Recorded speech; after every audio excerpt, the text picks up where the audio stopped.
कोई प्राणी जन्म लेते समय या गर्भ में कष्ट क्यों भोगता है?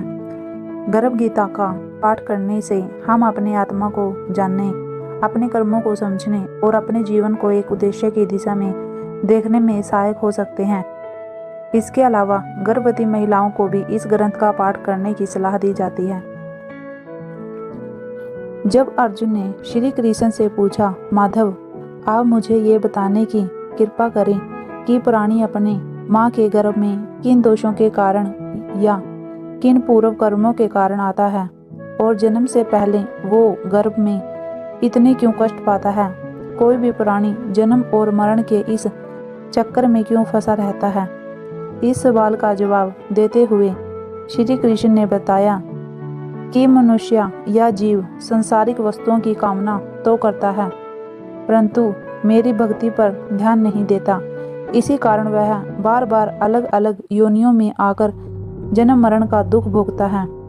श्री कृष्ण आगे कहते हैं कि जटा धारण करने अथवा भस्म लगा लेने मात्र से कोई भी प्राणी मेरी कृपा का पात्र नहीं बन जाता, बल्कि मैं ऐसे हृदय वाले प्राणी को मिलता हूँ जो काम, क्रोध, मोह और अहंकार से परे है। कोई प्राणी जन्म लेते समय या गर्भ में कष्ट क्यों भोगता है?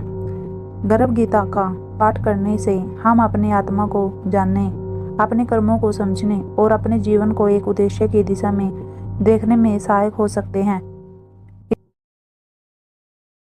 कि ए प्रभु, मैं मोह से भरी दुनिया में जन्म नहीं लेना चाहता, परंतु ईश्वर उसकी बातों को अनसुना कर देता है।